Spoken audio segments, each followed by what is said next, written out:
शरणागत दीनार्थ परित्राण परायणे सर्वस्यार्थ हरे देवी नारायणि नमोस्तुते।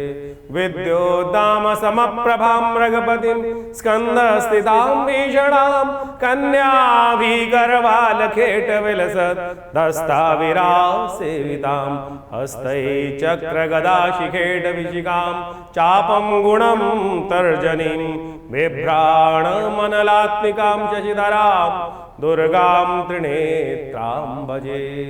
16 तारीख बृहस्पतिवार का अवसर, द्वितीय तिथि विद्यमान है और आपकी राशि के दृष्टिकोण से ग्रहों का परिवर्तन का योग जो बन रहा है, सूर्य भी परिवर्तन करने जा रहे हैं, चंद्रमा भी परिवर्तन करने जा रहे हैं। सबसे बड़ा वृषभ राशि वालों के लिए परिवर्तन होने जा रहा है वो होने जा रहा है सूर्य का। ये सूर्य महाराज आने वाले 30 दिन के लिए राशि परिवर्तन करने का जो स्थिति उत्पन्न करते दिखाई दे रहे हैं वो आपके लिए बहुत महत्वपूर्ण रहेगा।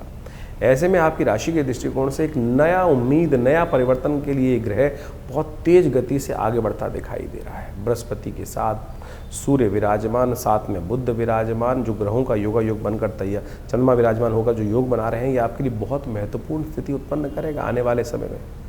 और ये आने वाले 30 दिनों में कहीं ना कहीं प्रकार से आपके लिए, चाहे वो राज दरबार हो, चाहे वो कहीं ना कहीं कॉन्फ्लिक्ट हो, उन सब में कई प्रकार से विजय देने के योग बना सकता है।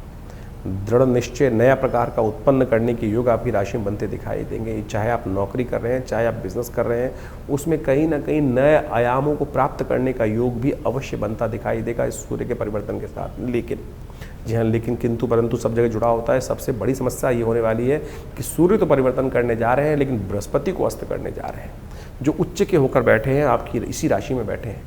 और वहीं बैठकर आपकी राशि के दृष्टिकोण से जहाँ योग बना रहे हैं, वो कहीं ना कहीं पराक्रम और भाग्य दोनों को सुनाने का योग बना सकते हैं। तो अब आपको सूर्य और बृहस्पति को पूर्ण ताकत देने का प्रयास करना चाहिए, नहीं तो 12 वर्ष बाद जो बृहस्पति का परिवर्तन का योग बना है, वो कहीं ना कहीं आपकी राशि के दृष्टिकोण से कहीं ना कहीं कॉन्फ्लिक्ट उत्पन्न कर सकता है। तो ऐसे में सूर्य के कुछ खास उपाय आपको अवश्य करने का प्रयास करना चाहिए, वो बहुत ज़रूरी रहेंगे आपकी राशि के दृष्टिकोण से। आपको विशेष तौर पर भगवान सूर्य की आराधना करते हुए कुछ खास उपाय अवश्य करने का प्रयास करना चाहिए। उसमें विशेष तौर पर भगवान सूर्य के दिन तब तो सबसे पहले तो संयमित काम करने का प्रयास करें, कोई गलत काम नहीं, दुस्साहस न करने का प्रयास करें और किसी से कॉन्फ्लिक्ट ना बचें। विशेष तौर पर रिश्तेदारों के साथ किसी भी कॉन्फ्लिक्ट में नहीं जाना चाहिए आपको। कहीं ना कहीं द्वंदात्मक स्थिति, कई बार क्या होता है, मुकदमों में विजय प्राप्त करने के लिए हम साम दाम दंड भेद कई प्रकार के रास्ते अपनाने का प्रयास करते हैं। ऐसे में आपकी राशि के दृष्टिकोण से ग्रह आपको मान सम्मान दिलाने के योग बना रहे हैं, लेकिन कई बार छोटों का सम्मान भी हमको करते हुए, ध्यान रखते हुए कार्य करने का प्रयास करना चाहिए। ऐसे में यदि हो सके तो नित्यपति भगवान सूर्य को जल अवश्य देने का प्रयास कीजिए, यह आपके लिए बहुत ज़रूरी रहेगा। भगवान सूर्य का नित्यपति पूजन करना, उनके निमित्त कुछ ना कुछ दान पुण्य करना आपके लिए कल्याणकारी रहेगा। गेहूं का दान करना भी आपके लिए बड़ा श्रेष्ठ है, घी का दान करना भी आपके लिए बड़ा श्रेष्ठ रहेगा। 16 तारीख को जो सूर्य ने परिवर्तन किया है, सूर्य महाराज जो बुध के घर से निकलकर चंद्रमा के घर में प्रवेश कर रहे हैं, और उस दिन ग्रहों का परिवर्तन जो साफ साफ दिखाई दे रहा है, सूर्य के परिवर्तन के साथ साथ बहुत विशेष ग्रहों का योग बनता दिखाई दे रहा है। इस दिन यदि देखा जाए ग्रहों के परिवर्तन का योग जिस प्रकार का है कि सूर्य के साथ चंद्रमा, बृहस्पति सब विराजमान होकर एक साथ ही सूर्य का स्वागत करने के लिए तत्पर हो रहे हैं। और ऐसे में सूर्य कुछ नया योग बनाकर बहुत बढ़िया से कुछ न कुछ स्थितियों को परिवर्तन करने के लिए अपना पुरजोर प्रयास करता दिखाई देगा। सूर्य जब परिवर्तन की तरफ जाते हैं, सूर्य जब उगते हैं, तो कहा जाता है कि सब चीज़ों को अस्त कर देते हैं। इन दिनों सूर्य के साथ जिस राशि में जा रहे हैं सूर्य, वहाँ उच्च के होकर बृहस्पति पूर्ण प्रकाश के साथ विद्यमान थे, लेकिन वो भी सूर्य के परिवर्तन के साथ साथ अस्त होने की स्थिति में चले जाएंगे। तो ऐसे में सूर्य का ये परिवर्तन बृहस्पति को जो अस्त कर रहा है, सूर्य राजा हैं और राजा के आगे जब ज्ञान का देवता यदि अस्त हो जाए तो कई बार कोई समस्या भी उत्पन्न करने के योग बनाता है। सूर्य का परिवर्तन तो अपना प्रभाव दिखा ही रहा है, लेकिन सूर्य ने जो बृहस्पति को अस्त किया है वो एक विचारणीय विषय जरूर बनता दिखाई दे रहा है। 25 दिन तक करीब बृहस्पति अस्त रहेंगे ऐसे में, और ऐसे में सूर्य बृहस्पति की युति के साथ जो बृहस्पति का अस्त होना है वो कहीं ना कहीं विचारणीय है, और उसको ठीक करने का लगातार आपको कार्य करने का प्रयास करना चाहिए। देव योग से इस समय में जब ये सूर्य परिवर्तन की तरफ जा रहे हैं, ऐसे में गुप्त नवरात्रि का योग बनकर तैयार हो रहा है, और आगे सावन का महीना भी आने वाला है, गुरु पूर्णिमा आने वाली है। तो यानी आप यदि अध्यात्म का सहारा लेने का प्रयास करें तो ये बृहस्पति जो आध्यात्मिक देवता हैं उनके अस्त होने का प्रभाव निष्क्रिय हो सकता है। नहीं तो कहीं ना कहीं बुद्धि का बल्ब अस्त होने के योग बनाएगा ये ग्रह, ये सब ग्रहों का योगा योग चल रहा है, तो इस समय में आपको कुछ खास उपाय, एक सबसे बड़ा उपाय जो करना चाहिए वो तो नित्यपति भगवान सूर्य का दर्शन कर कर उनको अर्घ देने का प्रयास कीजिए। नित्यपति भगवान सूर्य के मंत्र का जप करें, ओम घृणी सूर्य आदित्याय नमः। और जिस दिन ये संक्रांति का योग बन रहा है, कर्क संक्रांति के दिन, कहा जाता है जल का दान अवश्य करना चाहिए। 2 घड़ों में जल भरकर कहीं भी किसी मंदिर इत्यादि में दान करने का प्रयास करना चाहिए। छाता, आषाढ़ का महीना, कभी धूप कभी छाँव, कभी बादल कभी बरसात, कभी आंधी कभी तूफान, इस प्रकार का रहता है। तो ऐसे में छाती का दान करना शास्त्र के दृष्टिकोण से बड़ा श्रेष्ठ कहा गया। जूतों का दान करना भी अमावस्या के दिन, और तो और आटा इत्यादि अन्न इत्यादि का दान करना शास्त्र के दृष्टिकोण से बड़ा ही श्रेष्ठ कहा जाता है। यदि बृहस्पति, क्योंकि बृहस्पति के साथ में योग बना रहे हैं, तो ऐसे में घी का दान करना भी अपने कष्टों को निवृत्त, शास्त्र के दृष्टिकोण समझें। बहुत सारे लोग उपहास करते हुए कई बार आपके मन में शंकाएं डालने का प्रयास करते हैं कि ज्योतिष के अंदर जो ग्रहों का निदान है वो क्या बताया गया, मंत्र जप, दान या औषध, 3 चीज़ों का ही उपयोग शास्त्र में वर्णित है। बाकी सब तो अनेक अनेक प्रकार से लोग अपने अपने मतानुसार करते रहते हैं। लेकिन यदि आप ये जो हमने औषधि का भी वर्णन किया, दान का भी वर्णन किया, मंत्र का भी वर्णन किया, इसके अनुसार से कार्य करने का प्रयास करोगे तो बड़ा श्रेष्ठ रहेगा। और ये परिवर्तन जो हो रहा है उसका लाभ भी आपको अवश्य प्राप्त होने के योग बन जाएंगे। 17 तारीख शुक्रवार का अवसर, तृतीया चतुर्थी चतुर्थी तिथि का योग बन रहा है। चतुर्थी इस दिन क्षय हो जाएगी। और सबसे बड़ा परिवर्तन इस वर्ष का जो होने वाला है बृहस्पति, जो वृषभ राशि वालों के लिए, वो है बृहस्पति महाराज अस्त होने जा रहे हैं। ये बृहस्पति का अस्त होना आपको बहुत ज़्यादा, कई बार आपकी राशि के दृष्टिकोण से कहें तो कई चीज़ों को सुला सकता है। बृहस्पति महाराज यहाँ पर आकर बहुत ताकत में हो जाते हैं, उच्च के हो गए आपकी राशि के दृष्टिकोण से। 12 वर्ष बाद एक नई उम्मीद उन्होंने आपके लिए पिछले 1.5 महीने में उत्पन्न करने के योग बनाएंगे। फैलती हुई चीज़ों को ठीक करने का प्रयास भी किया होगा, सम्मान बढ़ाने का प्रयास किया होगा, विजय दिलाने का प्रयास किया होगा, गाड़ी को जो बिखरी हुई चीज़ थी उनको सुलझाने का प्रयास किया होगा, भाग्य से रास्ता देने का योग बनाया होगा। लेकिन अब सूर्य ने जब बृहस्पति की गति को एक विचित्र प्रकार से, उसके प्रकाश को कहीं ना कहीं रोक दिया, उसको कहीं ना कहीं जो है अस्त कर दिया, तब ये कहीं ना कहीं आपके लिए थोड़ा परेशानी का सबब बनता दिखाई दे रहा है। ये 25 दिन का दिन समय बड़ा मुश्किल रहेगा, इस बात का ध्यान रखना। सूर्य अपना कार्य करेंगे, विजय दिलाएंगे। सूर्य अपना कहीं ना कहीं इज्जत दिलाने का, मान सम्मान दिलाने का, कहीं ना कहीं सम्मान दिलाने का, कहीं ना कहीं कार्यों को पूर्ण करने का योग बनाएंगे। लेकिन जो बृहस्पति ज्ञान का देवता है, ज्ञान का स्वभाव है, वो कहीं ना कहीं अभाव होता दिखाई दे रहा है। भाग्य से कहीं ना कहीं नुकसान होने के योग बन सकते हैं। ऐसे में आपको बृहस्पति को नित्यप्रति ताकत देने की ज़रूरत है। और बृहस्पति को ताकत मिलती है माँ दुर्गा से। और आपकी राशि में इस वक्त ऐसा योग बन रहा है, गुप्त नवरात्रि में बृहस्पति अस्त होने जा रहे हैं, तो दुर्गा जी का सानिध्य प्राप्त करें, माँ भगवती दुर्गा का यज्ञ नित्यपति करें। आपकी राशि में इस वक्त ऐसा योग बन रहा है कि यदि जो व्यक्ति यज्ञ का सहारा लेगा, वृषभ राशि वाला, दुर्गा पाठ पूजन करेगा, यज्ञ करेगा, उसके लिए तो बिल्कुल कोई दिक्कत नहीं आएगी। लेकिन बाकी लोगों के लिए कई प्रकार की समस्याएं उत्पन्न करने के योग ये बृहस्पति अस्त होने के कारण से बन सकते हैं। तो कोशिश ये करें, दुर्गा सप्तशती का पाठ, दुर्गा सप्तशती का किसी योग्य पंडित जी को बुलाकर अपने घर में यज्ञ कराएं। गुप्त नवरात्रि चल रही है, जैसे शारदीय चैत्र नवरात्र में होता है वैसा ही करने का प्रयास करें। नित्यपति भगवती का मंत्र ओम ऐं ह्रीं क्लीं चामुंडाय विच्चे, इस मंत्र का जप करें तो बड़ा कल्याणकारी रहेगा। तो 17 जुलाई को ये बृहस्पति का जो परिवर्तन होने जा रहा है, बृहस्पति महाराज सूर्य के बिल्कुल सन्निकट आने के कारण से अस्त हो गए। और ये बृहस्पति का अस्त होना एक तरह से जो आप हमारे सबसे ज़्यादा ज्ञानवान ग्रह जो है इस पूरे सौरमंडल के अंदर जो बृहस्पति है वही हमारे, कई बार कहा जाता है इस सौरमंडल का विशेष तौर पर सबसे शक्ति संपन्न ग्रह माना जाता है। और संपूर्ण ज्योतिष के अंदर बृहस्पति का सबसे इम्पोर्टेंट स्थान माना जाता है। यदि देखें तो मध्य की धुरी यही है पूरे के पूरे सौरमंडल का ग्रह नक्षत्र ज्योतिष के दृष्टिकोण से, और वही अस्त होने जा रहे हैं। सूर्य अपनी उच्च राशि में 12 वर्ष बाद यहाँ विराजमान हुए, और जब अस्त होने का योग बनाए तो कैसे में कोशिश ये करनी चाहिए कि बृहस्पति के अस्त होने में कई बार कई प्रकार के नुकसान, ज्ञान का, बृहस्पति किसका प्रतीक है? ज्ञान का प्रतीक है, सात्विकता का प्रतीक है, शुभता का प्रतीक है। और ऐसे में कई बार कई चीज़ों में बृहस्पति के अस्त होने से बने बनाए काम कई बार रुकने के योग बन जाते हैं। कई बार उम्मीद, बृहस्पति अभी 1.5 महीने पहले बदले, और ऐसे में 1.5 महीने पहले बदलने से नई उम्मीदों को जगाने का प्रयास किया, और बदलते ही सूर्य ने अपने पास आकर अपने उस बड़े बल के कारण से सूर्य के प्रकाश को भी कहीं न, बृहस्पति के प्रकाश को कहीं ना कहीं अस्त कर दिया। तो अब बृहस्पति जब अस्त हो गए, अब अस्त का मतलब क्या होता क्या है कि आप मान के चलें कि जब सूर्य क्षितिज से, सूर्य जब अस्त हो रहे होते हैं, जब देखिए अस्त हो जाते हैं तो आकाश में क्या होता है? अंधेरा छा जाता है। अंधेरा छा जाता है तो जो सूर्य के जो बाकी जो ग्रह हैं वो कहीं ना कहीं तारों के रूप में टिमटिमाते दिखाई देते हैं। और सूर्य जब पृथ्वी जब घूम के जाती है दूसरी तरफ से, जब जहाँ प्रकाश होता है सूर्य का, वहाँ सब चीज़ें उस प्रकाश के आगे लोप हो जाती हैं। और जो जो सूर्य के बहुत सन्निकट ग्रह हैं, यानी आप इस वक्त देखें जब सूर्य उदय हो रहा होगा तो बृहस्पति उसके बहुत सन्निकट है, तो वो आकाश मंडल में दिखना बंद हो जाएगा। तो अब उस ग्रह को अस्त बोल दिया जाता है, यानी उसका प्रभाव शून्य हो गया। ज्योतिष गणनाओं में कहा जाता है कि उसका प्रभाव शून्य हो गया, वो वास्तविक तौर पर अपना प्रभाव पूरी तरह से नहीं करेगा। अब जिन कुंडलियों में बृहस्पति का शुभ प्रभाव पड़ रहा था वो भी शुभ लोप हो गया, और कहीं कुंडलियों में योगा योग बनते हुए व्यक्ति के लिए बृहस्पति का अशुभ प्रभाव कुंडली में बन रहा था, तो वह अशुभ प्रभाव भी कई प्रकार से कम हो जाएगा। तो आपकी राशि के दृष्टिकोण से आपको ये समझ लेना चाहिए कि कहाँ अच्छा प्रभाव है, कहाँ नेगेटिव प्रभाव है। उसके अनुसार से हम बृहस्पति को सात्विक ताकत देने का प्रयास करें। देवयोग से इस बार बृहस्पति जब अस्त हो रहा है तो उस वक्त गुप्त नवरात्रि चल रही है, और हमने ऐसा देखा है कि जब भी बृहस्पति कहीं ना कहीं कुंडली में, किसी की कुंडली में भी खराब हो, ऐसा व्यक्ति दुर्गा जी की आराधना करे, तब उसके जीवन से समस्त कष्ट दूर होने के अपने आप योग बन जाते हैं। तो ऐसे में कोशिश ये करें, आपकी राशि के दृष्टिकोण से हमने सबसे श्रेष्ठ दिखाई देता है कि माँ भगवती दुर्गा की आराधना, दुर्गा सप्तशती का पाठ, या देवी सर्वभूतेषु बुद्धि रूपेण संस्था नमस्तस्यै नमस्तस्यै नमस्तस्यै नमो नमः, इसका नित्य प्रति कम से कम 108 बार जप कर दीजिए।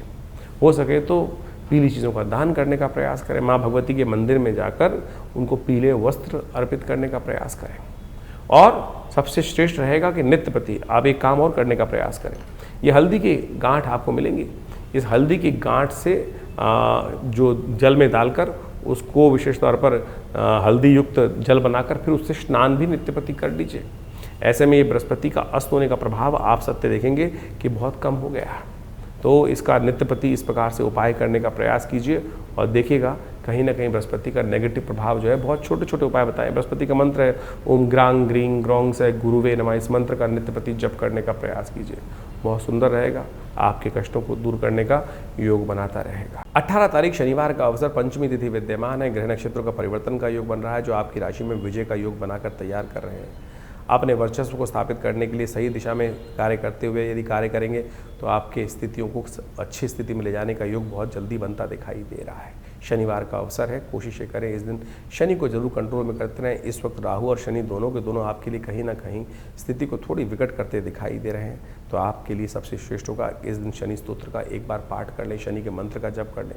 ओम प्रांग प्रींग फ्रोंग से शनिश्चराय नमः, इस मंत्र का जप करना आपके लिए श्रेय कर रहेगा। 19 तारीख रविवार का अवसर, षष्ठी तिथि विद्यमान है। बृहस्पति महाराज अपनी गति से आगे बढ़ते दिखाई दे रहे हैं। अस्त अवस्था में भी वो पुष्य नक्षत्र में चलते हुए अपनी गति को आगे बढ़ाए चले जा रहे हैं। वो अपना कार्य कर रहे हैं लेकिन ताकत में कम है इस वक्त अस्त अवस्था में। और कहा जाता है अस्त अवस्था में ग्रह जो होता है तो अपनी ताकत के अनुसार से कार्य नहीं कर पाता है, ताकत की आवश्यकता है। ऐसे में ज्योतिष के दृष्टिकोण से उनको ताकत देने का प्रयास जो कर लेंगे वो बहुत अच्छा रहेगा। अभी हमने आपको बता के दिया कि बृहस्पति को ताकत लगातार किससे मिलेगी, दुर्गा जी से। माँ भगवती दुर्गा का सानिध्य, जितना धर्म कार्य युक्त कार्य करेंगे, गुस्से को कंट्रोल रखेंगे, उतना बढ़िया बृहस्पति को ताकत मिलती रहेगी। तो इसको करते रहें। रविवार का अवसर है, भगवती दुर्गा का दिन माना जाता है रविवार का दिन। इस दिन गायत्री का स्तवन कर कर, यज्ञ कर कर और आपके लिए बहुत कल्याणकारी योग बना सकते हैं, महालक्ष्मी कृपा प्राप्ति के योग बना सकते हैं। 20 तारीख सोमवार का अवसर, सप्तमी तिथि विद्यमान है, ग्रह परिवर्तन की तरफ जा रहे हैं। दिन बड़ा अच्छा दिखाई देता है लेकिन शाम आते आते कहीं ना कहीं अननेसेसरी खर्चे करे पड़ने के योग बन सकते हैं। तो इसलिए बहुत ज़्यादा ज़रूरत से ज़्यादा अपने आप को एग्जॉस्ट ना करें, अन्यथा बहुत ज़्यादा कहीं ना कहीं बरसात का मौसम चल रहा है, रिस्क ना लें। इस बात का ध्यान रखते हुए कार्य करेंगे तो अच्छा रहेगा। तो इस प्रकार से ग्रहों का प्रभाव आपने बहुत डिटेल में हमने आपको समझाने का प्रयास किया। दिन पर दिन ग्रहों का परिवर्तन किस प्रकार से हो रहा है। देखिए, ज्योतिष के दृष्टिकोण से कई प्रकार की पद्धतियां हमारे ज्योतिष विज्ञान में बताई गई हैं। कई प्रकार की कुंडलियां बनती हैं, चंद्र कुंडली, सूर्य कुंडली, लग्न कुंडली, कारकान, शांत कारक, इसके बाद षोडश वर्ग इत्यादि विभिन्न प्रकार की, वो बहुत ही मायने रखती हैं। कई लोगों के अंदर ये बात हमारे इस कार्यक्रम को सुनकर लगेगा कि केवल हम ज्योतिष को राशियों के अनुसार से ही बांट रहे हैं, लेकिन जन साधारण के समक्ष रखने के लिए ज्योतिष की राशि का एक प्रभाव जो है वो आपके समक्ष हमने रखा है। लेकिन पूर्णतः ज्योतिष को समझने के लिए, आपकी जन्मपत्री को, आपके जीवन की दिनचर्या को समझने के लिए पूरा चार्ट चाहिए, पूरी डिटेल चाहिए, जन्म का समय चाहिए, डिटेल्स चाहिए। और यदि उसके अनुसार से, ज्योतिष की गणनाओं के अनुसार से जीवन को देखा जाए तो बहुत कुछ सही समय पर हम सही चीज़ों को जान सकते हैं। और जीवन में परिवर्तन लाने का मार्ग बहुत सुंदर बना सकते हैं। जीवन में होने वाली घटनाओं का कहीं ना कहीं ग्रहों के अनुसार से जो वो संबंध है, ग्रहों के साथ जो संबंध रहता है उसको अच्छे से समझ लेना चाहिए। देखिए, बड़े भाग्य मानुष तन पावा, बड़े भाग्य से मानुष तन मिलता है और उसमें हम इन विडंबनाओं में फंसे रहते हैं कि क्या परेशानी। ज्योतिष का आविष्कार, ज्योतिष के सृजन इसीलिए किया गया है कि समय बड़े भाग्य मानुष तन पावा कि एक बार जन्म मिला है और उसको हम ठीक सही से जो अपने पूर्व जन्म में कृत्य कर्म है उनसे बचते हुए, उन दुष्कर्मों से बचते हुए शुभ कर्म की तरफ कब कौन सा कर्म कैसे करना है, टाइम बर्बाद ना हो, जिससे समय बर्बाद ना हो, उस चीज़ को समझकर कार्य करने का हमें प्रयास करना चाहिए। इसलिए ज्योतिष का ज्ञान अवश्य लेने का प्रयास करना चाहिए। भविष्य में कब कौन से मोड़ पर किस प्रकार का जीवन में कार्य हमारे समक्ष आने वाला है, कौन सा कर्म कहाँ किस प्रकार से आएगा और दुष्कर्म से बचने के लिए किस प्रकार का कर्म हम कर लें तो कैसे भार कट सकता है, ये ज्योतिष की ग्रह गणना बहुत आसानी से हमें बता सकती है। तो इसके अनुसार से आप सोचें, समय समय पर हम विभिन्न प्रकार के कर्म करते हैं, उससे जीवन में दुर्भाग्य सौभाग्य में परिवर्तित हो जाता है। जैसे आजकल गुप्त नवरात्रे चल रहे हैं। गुप्त नवरात्रों में कहा जाता है माँ भगवती दुर्गा की आराधना यदि श्रद्धा के साथ कर ली जाए, ना कोई ज़्यादा ड्रामेबाजी करने की ज़रूरत नहीं, ना शो ऑफ करने की ज़रूरत है, क्या ना कोई बहुत बड़ा दिखावा करने की ज़रूरत, चुपचाप माँ भगवती के मंत्रों का जिस प्रकार से अनुष्ठान शास्त्र में वर्णित है, दुर्गा सप्तशती का सतचंडी, सहस्त्रचंडी, साधारण पाठ, जो भी आपकी श्रद्धा के अनुसार से, आपके विश्वास के अनुसार से, आपकी सामर्थ्य के अनुसार से आप कर सकते हैं, उसको अवश्य करने का प्रयास करना चाहिए। जीवन में बड़े बड़े कष्ट कट जाते हैं, बहुत बढ़िया जीवन में घटना घट जाती हैं। बहुत सारे लोग समय समय पर जीवन में आते रहते हैं, समय में देखते रहते हैं, कष्ट जीवन में आ रहे हैं, विवाह नहीं हो रहा है लोगों का, बहुत सारे कष्ट देखने को मिले। अभी कुछ दिन पहले कई लोग आश्रम पे आते ही रहते हैं, बहुत सारे, एक ऐसा ही केस आया हमारे पास में ही थे, करीब 20-30 साल से जानते थे, उनके कोई रिश्तेदार थे, वो आए, जीवन जन्मपत्री देखने को मिला। जन्मपत्री में कुछ भी ऐसा दोष दिखाई नहीं दे रहा था, लेकिन उनकी वार्तालाप से लगा कि उनके स्वप्न में बार बार उनके पूर्वज कहीं ना कहीं उनको दिखाई दे रहे हैं। तो हमने कहा एक काम करें, गायत्री का आप जप करें, गायत्री का 1.25 लाख जप करें, अनुष्ठान करें, गायत्री का 1.25 लाख जप कर कर अपने पितरों के निवृत्ति के लिए, जो कहा जाता है कि ऋण मुक्ति के लिए ये कार्य में सबसे श्रेष्ठ है, उसको करें। और सत्य माने 2 महीने में पहले उस कार्य को किया गया, करा उन्होंने, और उसके बाद अभी 10 दिन पहले मेरे को फ़ोन आया कि हमारे बच्चे का संबंध स्थापित हो गया। सत्य माने ये भार कटता है। ज्योतिष की काल गणनाएँ आपके जीवन में सत्य को लाने के लिए, कष्ट को निवृत्त करने के लिए सुंदर सुयोग बनाती है। ऐसे हजारों जो तरीके हैं, जो उदाहरण हैं, वो हमारे जीवन में कई बार हमको देखने को मिलते हैं और बार बार हम आपके समक्ष रखते हैं। तो इसलिए इन प्रत्यक्ष कर्मों को, अनुष्ठान, मंत्र जप इत्यादि को अपने जीवन में स्थान देने का प्रयास करना चाहिए। जैसा हमने कहा, गुप्त नवरात्रि का सुंदर योग चल रहा है, कोशिश करें अपने घर में बैठकर जैसा हो सके मंत्र भगवती का सर्वमंगल मांगल्य, या देवी सर्वभूतेषु बुद्धि रूपिणी संस्थिता, जो भी ओम आईं ह्रीं क्लीं चामुंडाय विचे, जो भी मंत्र आपको याद है उनका यथाउचित भाव से नित्य प्रति स्मरण करें। नहीं तो हमारे आश्रम पर आप सादर आमंत्रित हैं। इस अनुष्ठान में जो समय पर चलता रहता है उसमें आइए, जुड़िए। पूरा गुप्त नवरात्रि, वैसे तो आश्रम पर नित्य प्रति 8 घंटे यज्ञ होता ही है, हर रविवार को सामूहिक यज्ञ भी होता है, लेकिन समय समय पर जो ये बड़े बड़े उत्सव आते हैं, गुप्त नवरात्रि, शारदीय नवरात्रि, चैत्री नवरात्रि, और उसके अलावा अभी सावन का सुंदर सुयोग आने वाला है, इसमें नित्य प्रति रुद्राभिषेक का कार्यक्रम रहेगा। शतचंडी का अभी सुंदर कार्यक्रम चल ही रहा है इन गुप्त नवरात्रियों में। कोशिश ये करें माँ भगवती दुर्गा के सानिध्य में बैठकर, माँ भगवती के चमत्कारिक श्री विग्रह के सानिध्य में बैठकर इन यज्ञों का लाभ लें। यज्ञ जो है संसार का सर्वश्रेष्ठ कर्म है, यज्ञो वै श्रेष्ठतम कर्म।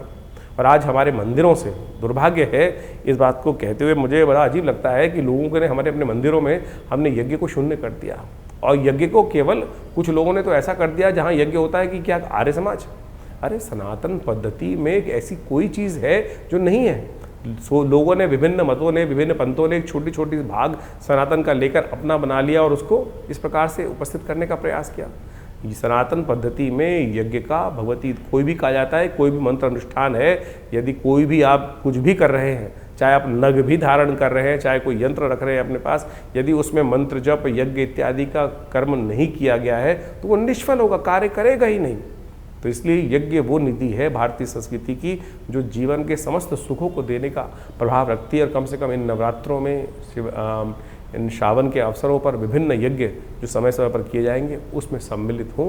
माँ भगवती कृपा से आपके कष्ट दूर होने के अद्भुत योग स्वयं आप बना सकते हैं। और हमने इन सब विधानों को बहुत सारी अपनी पुस्तकों के माध्यम से जगह जगह बताया भी है। तो आप उन पुस्तकों को पढ़ सकते हैं और अपनी समस्याओं का निदान भी जान सकते हैं। आश्रम से प्रकाशित विभिन्न पुस्तकें जो आपको दिखाई जा रही हैं, उन सब में आप कोशिश ये करें, पढ़ें, उन सबको समझें और आश्रम में भाग ले सकते हैं विभिन्न कार्यक्रमों में। आपका धन्यवाद।